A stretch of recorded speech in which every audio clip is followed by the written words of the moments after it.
So today I want to talk about one of the major issues that all writers and artists in general face, which is confronting blank space. The idea of how am I going to start from nothing and build something worthwhile or a piece that is useful. And oftentimes that becomes a very large psychological impediment to creating, right?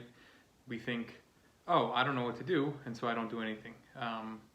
Oftentimes that thought process is more fear than necessarily not knowing what to do. So oftentimes it's more, what are the consequences of what I think I want to do that are stopping me, rather than if the thing is inherently problematic or bad or whatever sort of negative term you want to associate with whatever you're taking on.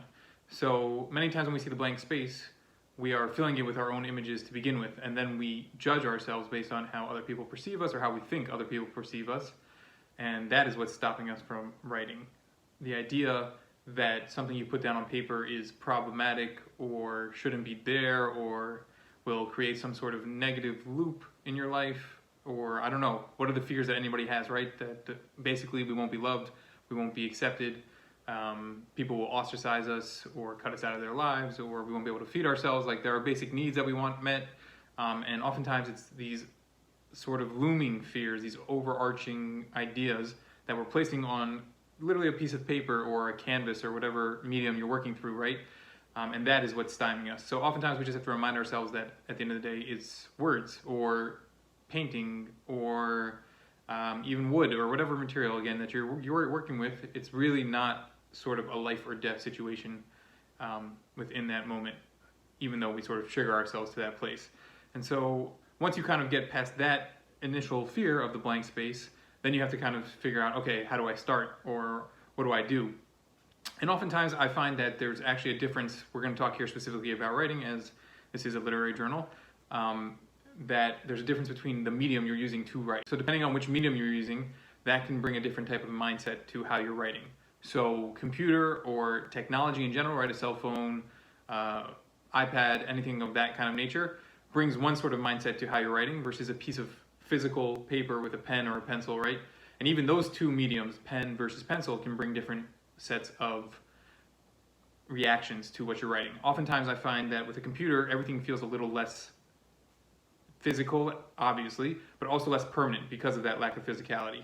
So the idea of having something last becomes harder to grasp mentally when you're writing on a computer. So oftentimes I'll find myself writing on a computer and it's like, oh, I could just take out this line, I could take out this word, and I just keep erasing and coming back and sort of circling back instead of moving forward. And that's a problem in and of itself, right? When we start to self-censor, when we start to think about what we're doing rather than do it when we're in the moment. Obviously, you know, a second pass, a third pass, editing is oftentimes the most important part of your work. But within the first time writing something, editing is actually your enemy.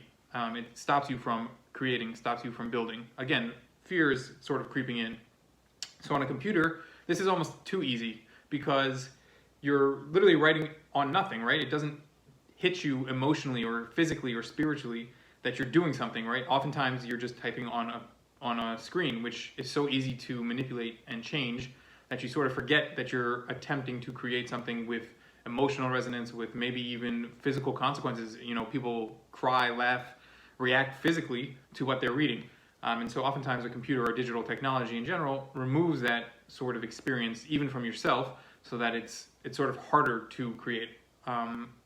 When you use a pen or pencil, the pencil also similarly sometimes comes to that. Obviously not as much as a computer, but the idea of having an eraser present. Oftentimes I'm teaching students who are learning language and sort of creating language as they go. And what's fascinating about that is that oftentimes when they have a pencil, they are quick to erase.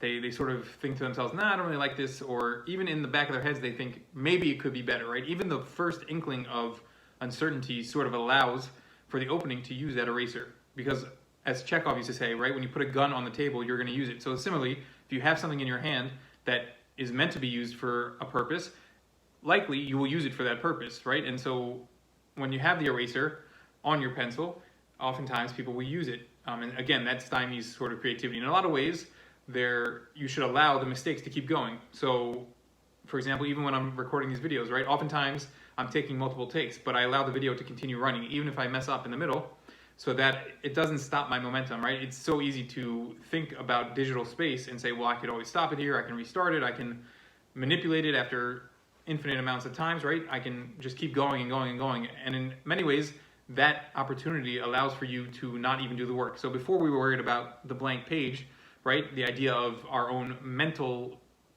fears or misgivings, whatever you want to call it, stopping us from creating. And now we've allowed ourselves to move that sort of fear, that overarching, maybe people won't like me, onto like, well, not maybe people won't like me, but I can always make it better.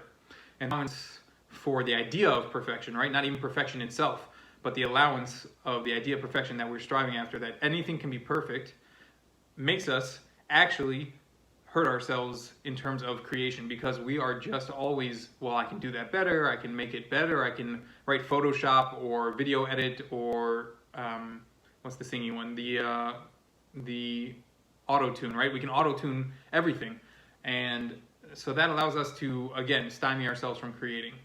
So now that we've sort of covered those two basics, right? The blank page and the infinite page, what are ways that we can sort of make for ourselves in order to keep ourselves writing, right? Not only can we tackle sort of the mental, well, I'm not going to allow fear to stop me, I'm not going to allow infinite possibilities to stop me, I'm going to go. So what do I do now to continue on? So there's this technique called repetition and recursion.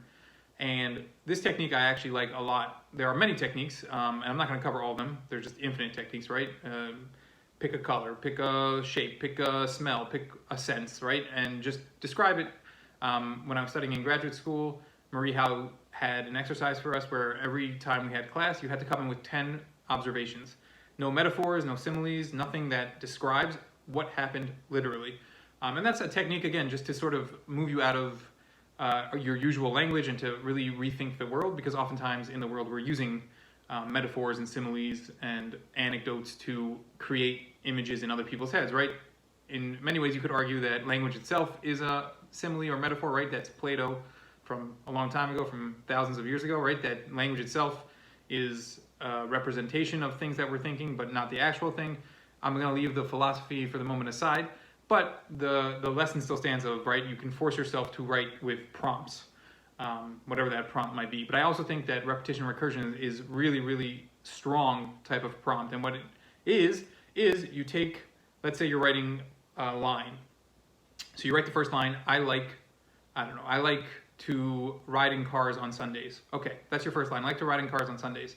And what you do next is you take a word from the previous sentence, typically the last word. So I like to ride cars on Sundays. You take the word Sundays and you start your next line with that. Sundays are not for driving fast, right? I'm just making this up as we go, and you'll see kind of how it sort of allows your brain to take something it knows and move it forward in time and energy.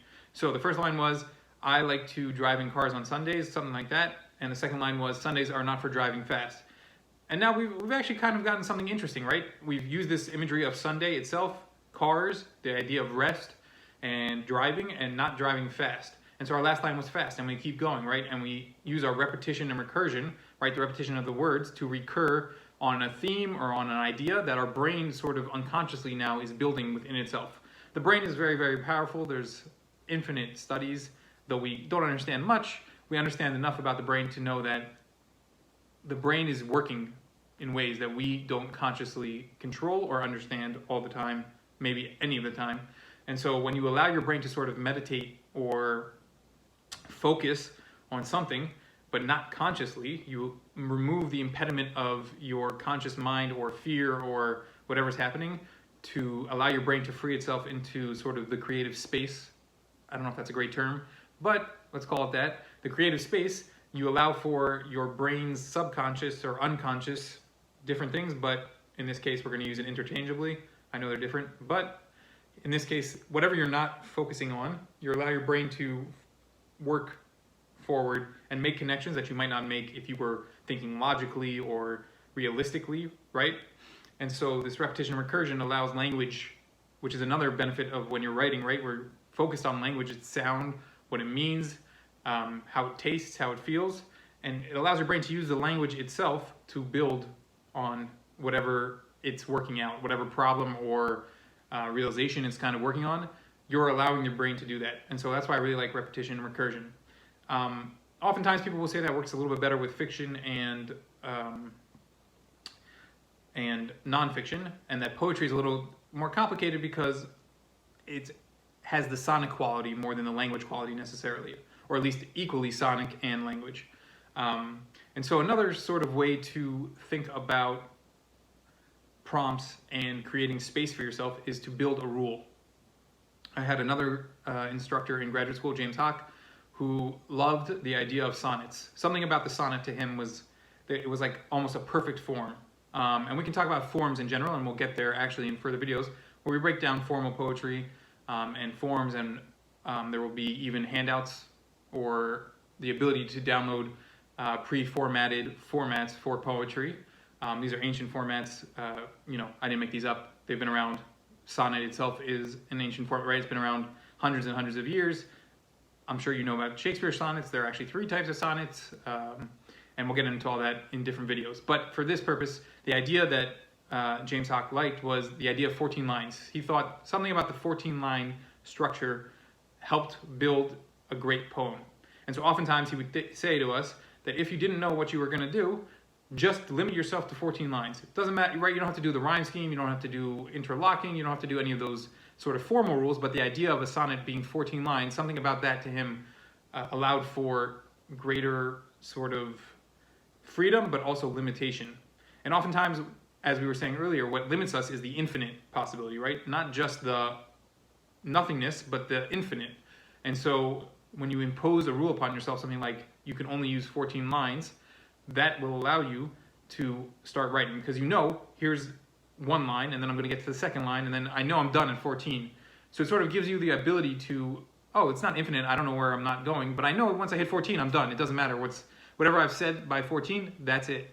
And so not only can you use repetition and recursion, the idea of language building upon itself through your unconscious mind, you can also use the idea of imposed limits. And again, for James Hawk, it was 14 lines. For other people, it might be language itself. I can only use the letter A. Every word I use in this poem has to use the letter A. Again, it's infinite types of rules, and we can get into more sort of prompts as we go. But as we are the Jewish Literary Journal, and we are interested in writing, I'm going to give you a prompt, which is to, if you're going to write fiction or nonfiction, use repetition and recursion. Every single line you use or write should have at least one word from the previous line in it. So it can be the last word of the line if you want to be sort of technical about it, right? It sort of creates this interlocking sort of structure, and that's nice, but you don't have to. Any one word from the sentence before, use that. And then for poetry, we're going to use the prompts 14 lines only, no more than 14 lines. No other rules, just your poem has to be only 14 lines. And feel free to submit those to us. I'm happy to read it and comment back, and maybe you'll get published. The sky's the limit with that kind of stuff. Oftentimes when you impose these rules, it allows you to sort of free yourself, and great artwork can come from that. Great writing can come from that. And hopefully we'll see you in the next video where we go over some more sort of techniques to help you write. See you next time.